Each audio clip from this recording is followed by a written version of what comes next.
Hello my friends, I hope you're all well. I hope you've had a great weekend. So picking up from where we left off last week on our walk through effective personal leadership, there's one area I just want to stop and take a pause with, because it's an area where I think you need to get really serious.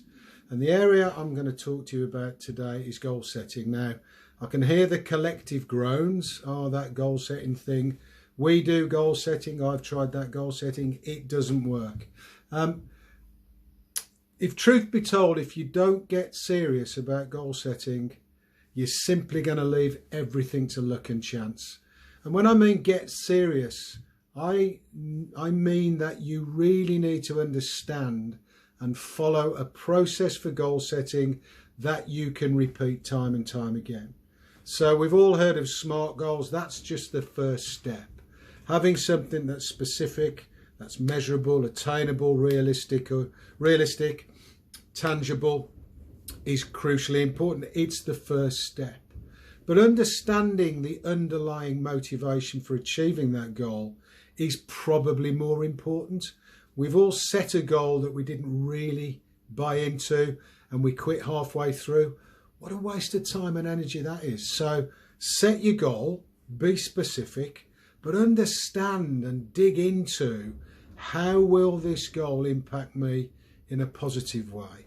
What will be the benefits from achieving the goal? Or alternatively, what's the loss to avoid in achieving the goal? Because not every goal is going to be driven by a positive outcome.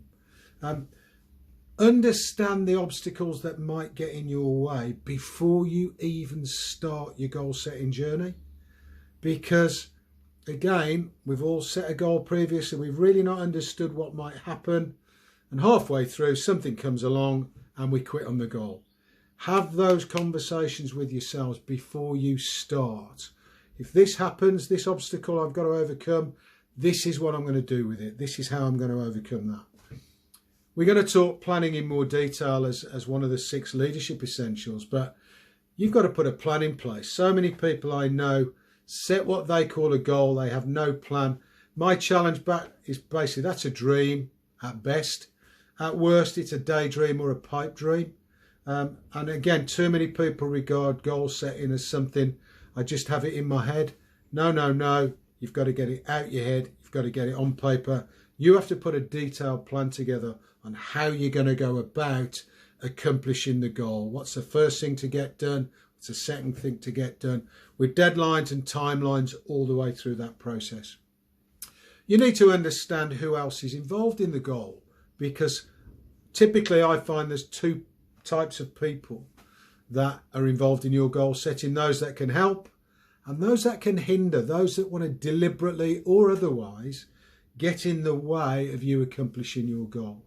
You also need to know how you're going to track and measure the goal. How will you know if you're on target? But there's also some other things that you need to ask before you start. Is it in line with my values and beliefs? Is it congruent with the values I talked about in the last video I posted? Because again, if you're trying to accomplish a goal you don't believe in, don't even start. Stop wasting your time and energy and find a goal that you do want to really engage with. And then finally, after all of that, there are 2 areas that you can, things that you can use to support your goal.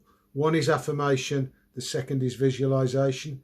How are you going to talk to yourself about your belief in your goal? And what can you picture the outcome of that goal being before you even start? That is a process. And that's how serious that you need to get about your goal setting for it to be successful. And you can set long-term goals, short-term goals, tangible goals, intangible goals, goals for things that you want to have, become and achieve. But you've got to get serious about it. So think about your goal setting moving forward. Think about all of those aspects I shared with you. I'll be back later in the week and we're going to shift now into planning your way forward. In the meantime, obviously, please take care. Stay safe. I'll see you in a couple of days. Cheers, everybody.